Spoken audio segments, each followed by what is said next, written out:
하나님 나라를 살아야 합니다 라는 제목으로 하나님 말씀을 나눌 때 많은 은혜 받으시기를 주의 이름으로 축원드리겠습니다.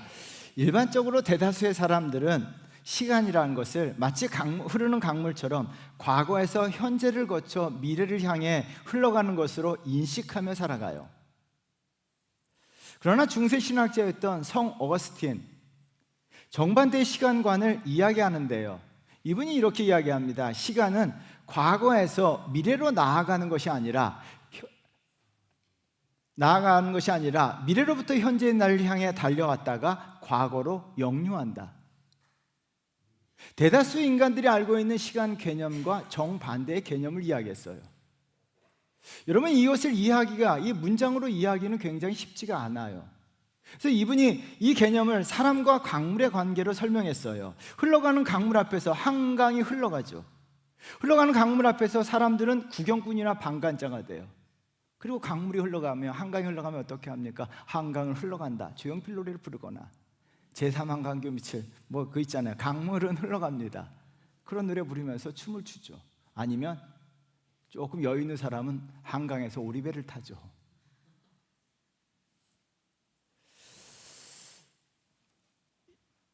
여러분, 흘러가는 강물 앞에서 사랑꾼은 구경꾼이나 방관자가 되고 놀이꾼이 된다는 거죠. 시간을 그냥 보내요. 그러나 어떤 농부가 논에서 일을 하고 있는데 강둑이 터진 거예요. 어떻게 할까요? 강둑이 터져 강물이 자신을 향해 몰려온다고 치면요, 그 사람은 강물을 바라보면서 한강을 흘러간다 노래를 부르거나 오리배를 탈 수가 없다는 거예요. 그 강물을 어떻게 해서든지 그것을 피하든지 거슬러 올라간다는 거예요. 거슬러 올라간다는 거죠. 여러분, 이와 같은 이치로 시간이 미래에서 현재의 나를 향해 달려왔다가 과거로 역류한다는 생각을 가지면요, 현재를요 더 치열하게, 더 열심히, 열정적으로 살아갈 수밖에 없다는 거예요. 그래서 시간이 미래에서 현재의 나를 향해 달려오는 것처럼 예수 그리스도께서, 여러분 이거 성경에서 이렇게 얘기하십니다. 하나님 나라가 왔다라고 이야기합니다. 하나님 나라가 몰려왔다라고 이야기하세요. 여러분, 미래에 있는 하나님 나라가 지금 우리 현재를 향해서 왔다라고 이야기해요. 그래서 예수님께서 마태복음 4장 17절에 이렇게 얘기하시는데요, 우리 한번 나같이 읽어보겠습니다. 이때부터 예수께서 비로소 전파하여 이르시되 회개하라, 천국이 가까이 왔느니라 하시더라. 강물이 자신을 향해서 달려오는 것처럼 하나님 나라, 천국이 우리를 향해서 몰려왔습니다. 천국이 몰려왔습니다. 여러분, 천국이 몰려왔기 때문에 구경꾼의 삶, 방관자의 삶을 살 수가 없다는 이야기예요. 하나님의 사람들은요, 천국이 왔기 때문에 천국의 삶, 하나님 나라의 삶을 치열하게 사셔야 합니다.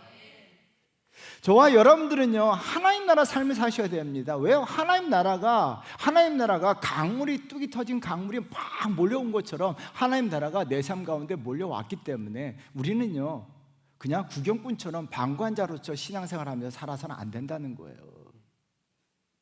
여러분, 신앙생활을 방관하면서 구경꾼처럼 유유자적하며 신앙생활을 할 수가 없다는 이야기예요.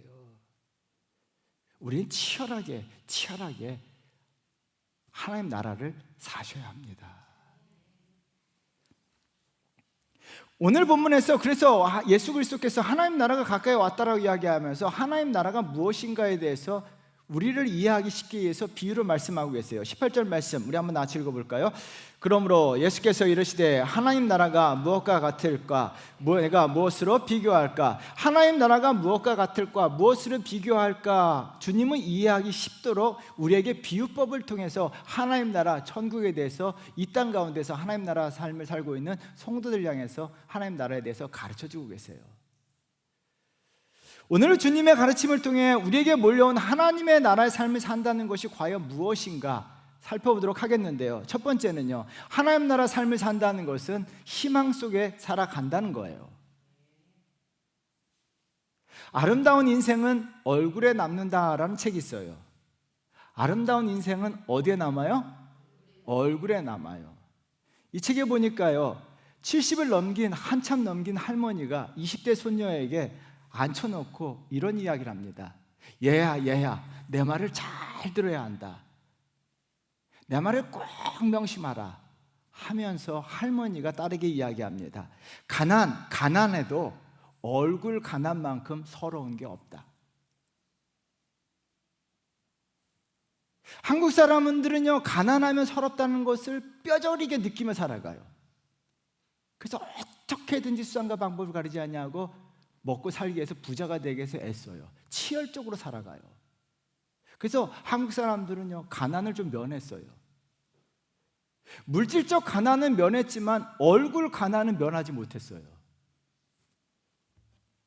여러분, 먹고 살만한 사람들이요, 여전히 얼굴은 가난합니다. 돈이 없어 서러운 것보다 할머니가 이야기합니다. 얼굴 가난이 더 서럽다는 거예요. 여러분, 얼굴 가난이 뭘까요?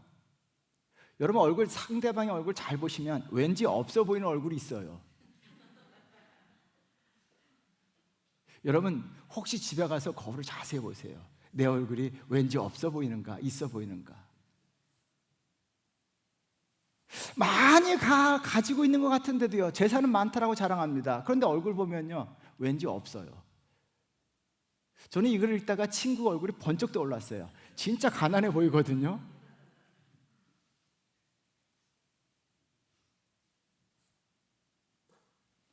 없어 보이는 얼굴, 빈상이라고 이야기하죠. 빈상이 되어서는 안 돼요. 있어 보이는 얼굴이 되어야 되고, 가난해도 얼굴은 부자가 되어야 할 줄 믿습니다.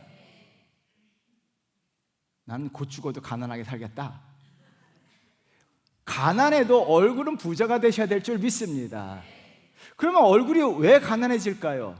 3상이 있어요. 울상, 진상, 인상. 내 얼굴을 가난하게 만들어요. 그래서 제발 진상 떨지 마세요. 진상 떠는 사람들 얼굴 보시면요, 가난해요. 울상 짓잖아요. 울상 짓고 살아가 봐요. 그러면 얼굴이 가난해져요. 날마다 인상 쓰며 살아가면요, 얼굴이 가난해져요. 그런데요, 얼굴 가난이 실제적으로 삶의 가난으로 이어진다라고 이야기해요. 3상, 진상, 인상, 울상 짓지 마시길 바랍니다. 그렇다면 왜 울상을 지을까요? 왜 사람들이 울상을 지으며 살아갈까요? 이유는 간단합니다. 지금 현재의 처지만을 바라보고 내일의 희망이 없다고 생각하기 때문이에요. 우리말에 존재하지 않는 단어 중에 내일이라고 하는 단어가 있어요. 어제 우리말이에요. 오늘 우리말이에요. 내일은요, 한자어예요. 내일이라는 우리말이 없어요. 그래서 내일은 한자어를 썼어요. 또 아침에 먹는 밥을 뭐라고 이야기합니까? 문자 쓰지 마세요. 조식은 한자입니다. 아침에요. 점심에 먹는 밥은 점심. 저녁에 먹는 밥은 저녁. 근데요, 아침과 저녁은 우리말이에요. 점심은 한자어예요. 여러분, 왜 우리말에요, 내일과 점심이라는 고유 한글이 없을까요? 우리 조상들이요, 삼식이는요, 엄두도 내지 못했어요. 여러분, 우리 부모님 세대 삼식이 없었어요.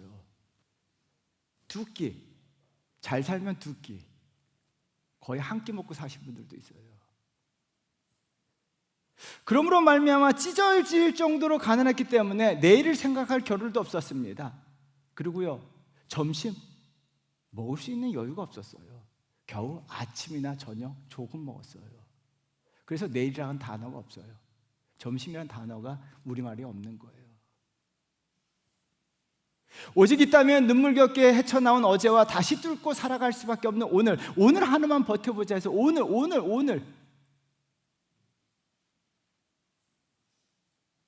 여러분, 지금 밥은 세 끼 먹고 살지만 실상은 내일의 희망이 없이 살아가는 사람들이 있습니다. 지금의 자신의 처지 때문에 내일을 바라보지 말고 오늘 자신의 처지를 바라보고 울상을 지으며 진상을 떨며 인상을 쓰며 살아갔다는 거예요.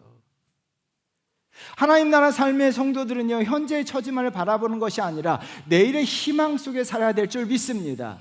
왜 그럴까요? 예수님께서 오늘 중요한 비유를 통해 말씀하고 계시는데요, 하나님 나라를 겨자씨 한 알과 같다라고 이야기해요. 19절 말씀 우리 한번 같이 읽어볼까요? 마치 사람이 자기 채소밭에 갖다 심은 겨자씨 하나를 같으니 자라 나무가 되어 공중의 새들이 그 가지에 깃들였느니라. 여러분, 하나님 나라를 겨자씨 한 알로 비교했어요. 하나님 나라를 겨우 겨자씨 한 알로 비교했는데요, 겨자씨 한 알이 얼마나 작고 초라한지 한번 보세요. 여러 겨자씨 수만 알이 보이죠?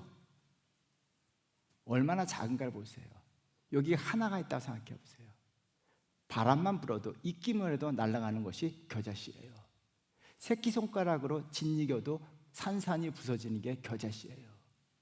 그런데 하나님 나라가 겨자씨와 같다라고 이야기해요. 여러분, 겨자씨는요, 희망도 소망도 미래도 내일이 없는 상태, 어제와 오늘만 있는 상태입니다. 그래서 겨자씨가 어떻게 합니까? 겨자씨 상태로만 보면 울상을 지을 수밖에 없고 진상을 떨며 살아갈 수밖에 없고 인상 쓰며 살아갈 수밖에 없어요. 왜요? 나는 겨우 겨자씨에 불과하기 때문에요. 그러나 겨자씨가 겨자씨로 끝날 수 있고요, 새들이 깃들이는 나무로 끝날 수 있습니다. 어떤 차이일까요? 여러분, 농부의 손에 있는 겨자씨와 땅바닥에 떨어진 겨자씨는 달라요. 땅바닥에 떨어진 겨자씨는요, 겨자씨로 끝나지만 농부의 손 안에 있는 겨자씨는요, 심겨져서 큰 나무로 바뀝니다. 여러분, 이 사실을 믿으십니까? 농부이신 하나님께서 그러므로 말미암아 저와 여러분들이 희망을 가지고 살아야 될 이유가 바로 여기 있습니다. 농부이신 하나님께서 겨자씨와 같은 저와 여러분들을요, 우리는요 겨자씨와 같아도 괜찮습니다. 지금 저와 여러분들은 하나님 손 안에 있는 겨자씨인 줄 믿습니다. 농부이신 하나님께서 그 겨자씨를요 버리면요, 그 겨자씨는 겨자씨로 끝나요. 그런데 농부이신 하나님께서 이 겨자씨를요 땅에 심으시면, 자기 채소밭에 심으시면 그 겨자씨는요 새들이 깃들이는 나무로 자라게 된다는 거예요. 여러분, 자기 밭에 심은 씨가 잘 자라도록 하나님은 저와 여러분들을 돌보십니다. 가꾸십니다. 그래서 지금 겨자씨와 같아도 괜찮아요. 내가 하나님 손에 있으면 괜찮아요. 여러분, 기억하십시오. 저와 여러분들은 지금 내 상태가, 내 처지가 겨자씨와 같이 작고 볼품없고 가난해도 괜찮아요. 왜요? 하나님 손에 있는 겨자씨는요 결국 하나님 나라 채소밭에 심겨져서 새들이 깃들이는 큰 나무가 된다는 거예요. 그래서 여러분, 지금 겨자씨 있을 때 잘 기억하고 사셔야 돼요. 내 삶이 겨자씨와 같다? 이때가 중요합니다. 이때 진상을 떨며 울상을 지으며 인상 쓰며 살아간다면 겨자씨로 끝나요.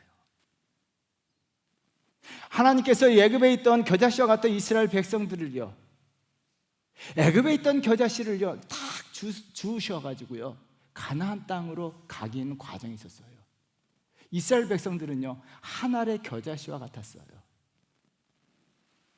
그들은 자신의 처지를 바라보니까 광야에 떨어진 겨자씨, 사막 한가운데 있는 겨자씨와 같은 자신의 존재를 바라봤어요. 그러면서 날마다 그들은 어떻게 합니까? 하나님을 향해서, 모세를 향해서 울상을 짓고 진상을 떨었습니다. 사막에서 진상을 떨고 있었던 것들이 이스라엘 백성들이에요. 그들은요 하나님 손에 옮겨 심어진 과정 속에 있는 것을 보지 못했습니다. 내일을 바라보지 못했습니다. 가나안 땅에 심겨질 나무인 것을 바라보지 못했다는 거예요. 그들은 겨자씨와 같은 자신의 모습을 보고 울상을 짓고 진상을 떨며 살아갔는데요, 여러분, 제가 책을 읽다가 이런 글이 나오더라고요. 밈이라고 하죠. 인터넷 유행 콘텐츠로 재료로 가장 많이 쓰는 단어인데요, 운동선수들이 좌우명으로 많이 활용한다고 이야기해요. 우리 한번 같이 읽어봐요. 다운표만 읽어보겠습니다. 크게 읽어보겠습니다. 시작. 힘들 때 우는 자는 삼류, 힘들 때 참는 자는 이류, 힘들 때 웃는 자가 바로 인류. 여러분, 힘들 때 울고 계십니까? 힘들 때 웃고 계십니까? 이스라엘 백성들은요 힘들 때마다 울었어요. 울상을 지었어요. 하나님 손에 있는 겨자씨였음에도 불구하고 그들은 울상을 짓고 진상을 떨었어요. 그러자 하나님께서 이스라엘 백성들 그 겨자씨를요 광야에 버리셨어요. 기억하셔야 돼요.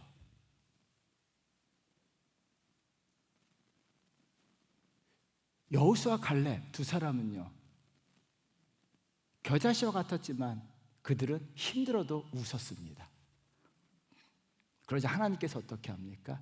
여호수아 갈렙이라고 하는 두 겨자씨를요, 가나안 땅에 옮겨 심으셨어요. 그래서 그 여호수아 갈렙은요, 하나님 나라 큰 나무가 되었습니다.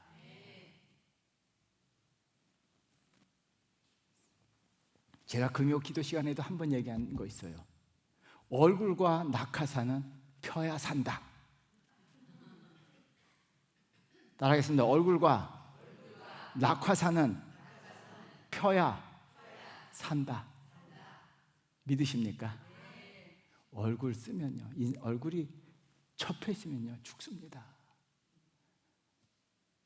낙하산 안 펴지면 죽잖아요.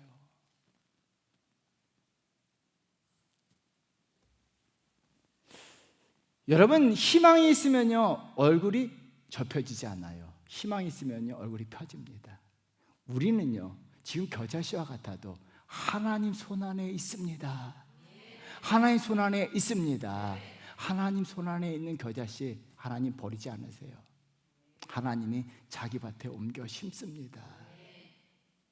여러분, 한신대학교 명예교수인 윤평준 교수가 이런 말을 했어요. 우리 한번 다 같이 읽어볼까요?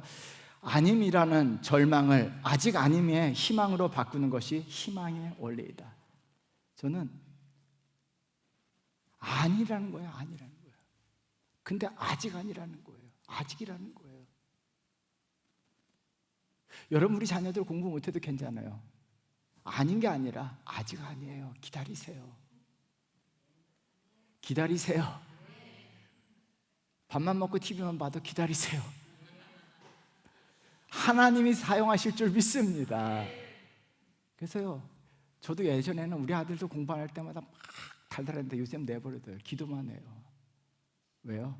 하나님 손안에 있는 겨자씨가 되면요, 하나님께서 겨자씨와 같은 존재도요 하나님 나라 거목으로 만들어 주십니다.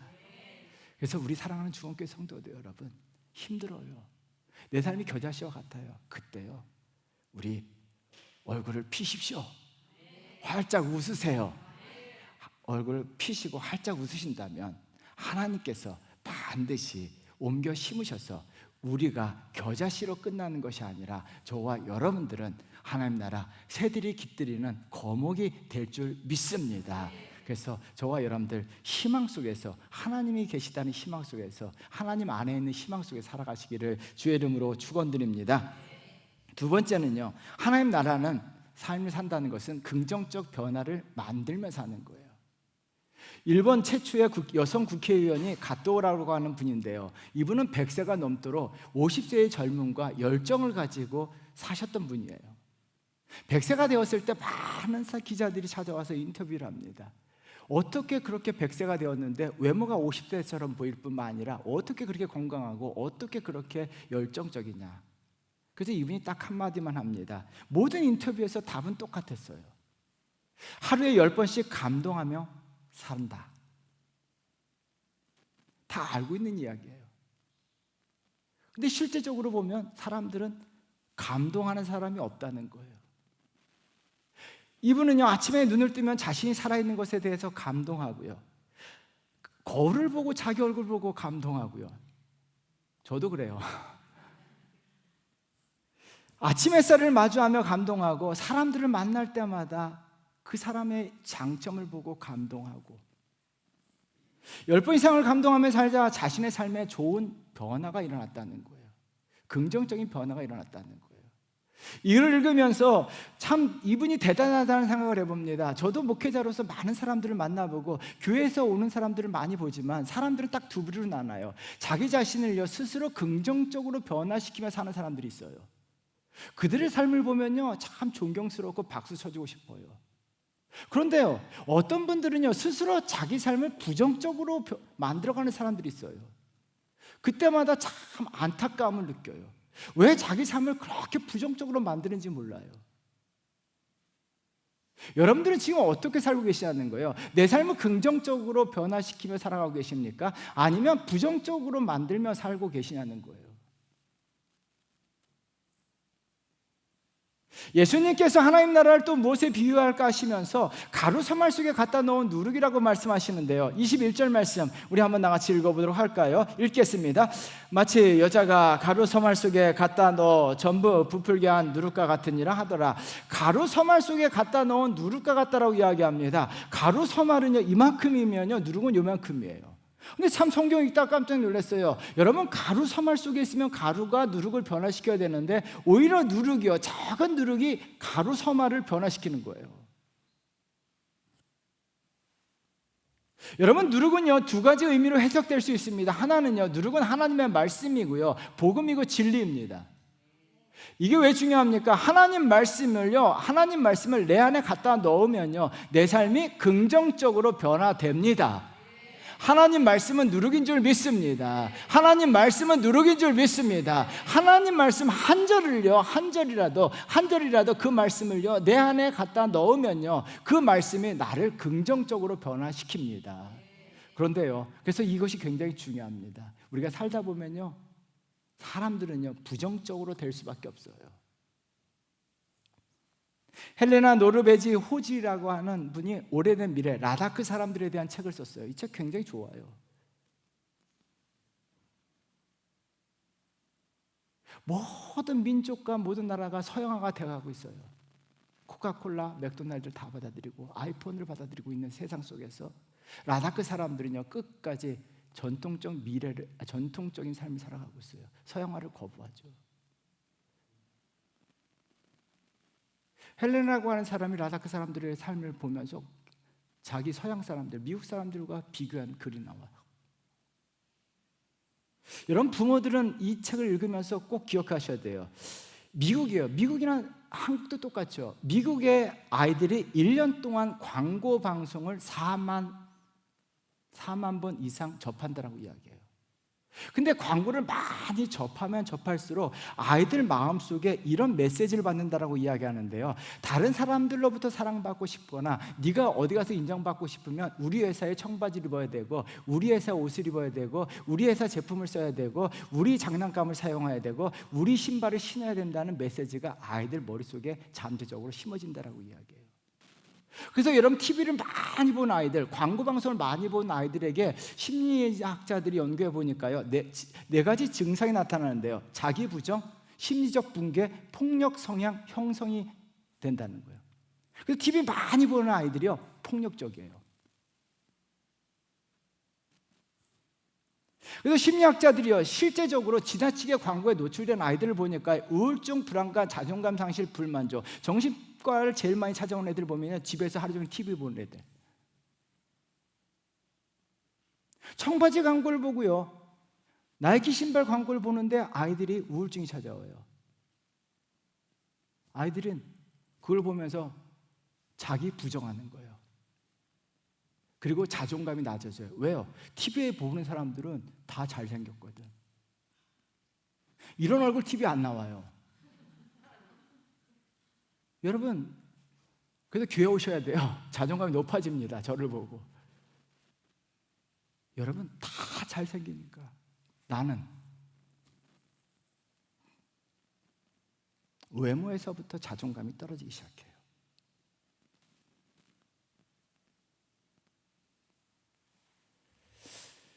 아이들뿐만 아니라 어른들도 마찬가지예요. TV에 많이 노출된 어른들이요 알게 모르게 자기 삶이 그래서 대리만족해요. 왜 신데렐라 이야기나 재벌 이야기들이 TV 드라마에서 인기가 있습니까?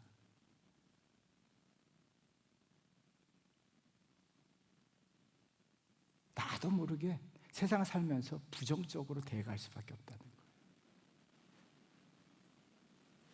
여러분, 그러므로 말미암아 어떻게 합니까? 하나님의 말씀을 내 안에 심지 않으면요 나도 모르게 자기 자신을 부정적으로 만들어갑니다. 그래서 누룩인 하나님 말씀을요 이 말씀을 갖다가 내 안에 심으셔야 할 줄 믿습니다. 내 삶 안에 심으셔야 될 줄 믿습니다. 그러면 내 삶이요 하나님 말씀으로 말미암아 긍정적으로 변화될 줄 믿습니다. 사도 바울 선생은요 TV 안 봤습니다. 말씀 봤습니다. TV 안 봤습니다. 사도 바울은요 초긍정이에요. 저는 설교 시간에 자주 이 말을 이용합니다. 내게 능력 주시는 자 안에서 내가 모든 것을 할 수 있다. 여러분 마음에 부정이 좀 있으니까 이 아멘이 안 나오는 거예요. 내게 능력 주시는 자 안에서 내가 모든 것을 할 수 있느니라. 따라하겠습니다. 내게 능력 주시는 자 안에서 내가 모든 것을 할 수 있느니라. 아멘. 여러분 하나님 말씀이 내 안에 심겨지게 되면요, 자신감, 긍정적으로 내가 변화돼요. 그래서 오늘부터요, 한 절을 한 절을요 마음속에 딱 끄집어서 하루에 제가 아침마다 보내는 문자 메시지 그 말씀을요 한 번이라도 오늘 목사님 또 보냈네? 아니라 패스하지 마시고 우리 목사님 할 일 없나 봐. 할 일 많아요.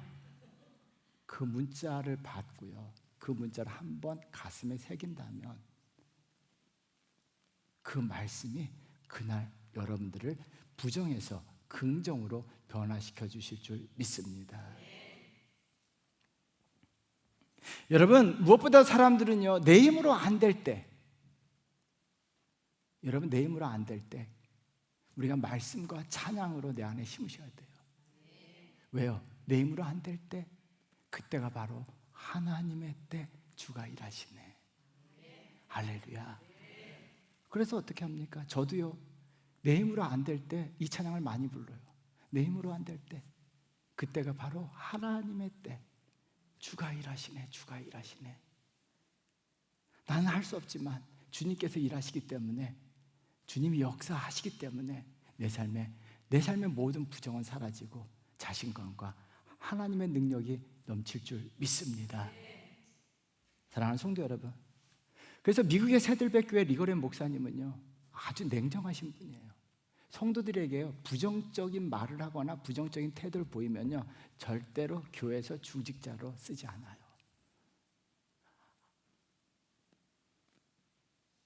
왜요? 부정적인 한 사람을 인해서 안 되기 때문에요. 그분이 이런 말씀하세요. 우리 한번 다 같이 읽어볼까요? 꼭 읽어보세요. 읽겠습니다. 긍정적이고 낙천적인 삶의 태도를 가진 사람들이 행복하며 성공한다. 교회가 성공하기 위해서 전 성도들이 긍정적이 돼야 돼요. 할렐루야. 교회가 부흥하기 위해서 전 성도들이 긍정적으로 돼야 돼요. 교회는 하나님이 일하십니다. 교회는 하나님이 일하십니다. 사람들이 이야기하죠. 이 큰 교회 텅 빈네. 뭐야 이 교회. 부정적으로 보는 게 아니에요. 저는 수요예배 할 때마다 여러분 300명을 앉혀놓고 설교합니다. 우리 권사님이 저에게 얘기했습니다. 우리는 한 사람이 일당 100이라고. 지금 수천 명이 앉아 있습니다. 우리가요 긍정적으로 생각하셔야 돼요. 아니요. 왜요? 하나님이 일하시기 때문에요. 다른 하나는요 말씀으로 변화된 저와 여러분들이 세상에 누룩이 되어야 합니다. 저와 여러분들은 말씀으로, 복음으로, 진리로 변화를 받아서 세상을 변화시키는 누룩이 되어야 되는데요, 여러분 우리가 세상에 의해서 변화돼서는 안 된다는 거예요. 많은 사람들이 세상에 의해서 변화됩니다. 세상을 따라갑니다. 그래서 세속적이 되어가고 있어요. 우리는 세상을 따라가는 자가 아니라 적은 누룩이 되어서 세상을 변화시키는 자가 되어야 합니다. 그래서 저와 여러분들로 말미암아 우리 가정이 아름답게 변화시키셔야 합니다. 저와 여러분들이 교회를 긍정적으로 변화시키셔야 합니다. 저와 여러분들이 교회와 직장을요, 또한 이 사회를 정말 적은 누룩이 되어서 우리는 아름답게 만들어가고 긍정적으로 변화시키는 주체가 되어야 될 줄 믿습니다. 내가 있는 곳이요, 그래서 우리가 그리스도인들이 가는 곳은요, 가는 곳마다 긍정의 힘이 넘쳐야 돼요. 우리가 누룩이 되셔야 돼요. 하나님 말씀으로 내 안에 심음으로 말미암아 우리가 변화받았더라면 그 변화된 저와 여러분들이 이 세상에 누룩이 되어서 하나님 나라를 조금씩 만들어가고 넓혀가는 멋진 성도가 되셔야 될 줄 믿습니다. 사랑하는 성도 여러분, 그래서 하나님 나라는요 누룩으로 긍정적인 변화를 만들어 가야 됩니다. 이와 같은 삶을 살아가시는 성도 되시기를 주의 이름으로 축원드립니다. 예수 그리스도를 통해 하나님 나라가 가까이 왔다라고 이야기합니다. 하나님 나라의 삶을요 적극적으로 사셔야 됩니다. 하나님 나라의 삶을 산다는 것은요, 우리가 지금 겨자씨와 같아도 기억하셔야 됩니다. 우리는 땅바닥에 버려진 겨자씨가 아니라 하나님 손 안에 있는 겨자씨인 것을 믿으셔야 합니다. 하나님 손 안에 있는 겨자씨는요, 하나님께서 책임지시고요, 바람에 날아가도록 내버려 두는 것이 아니라 반드시 하나님 나라 채소밭에 옮겨 심으십니다. 그러므로 말미암아 저와 여러분들은 축복의 나무가 되고 형통의 나무가 되고 은혜의 나무로 자랄 줄 믿습니다. 하나님이 잘되게 만들어 주실 줄 믿습니다. 또한요, 우리는 긍정적으로 하나님 말씀을 내 안에 심음으로 말미암아 긍정적으로 변화돼야 돼요. 그래서 점점점 긍정적으로 변화되어서 우리 이 세상을 하나님 나라로, 긍정적인 나라로, 긍정적인 민족으로, 긍정적인 사회로, 긍정적인 가정과 교회로 저와 여러분들이 함께 만들어 가셔야 합니다. 이와 같은 누룩되시기를 주의 이름으로 축원드립니다. 기도하겠습니다.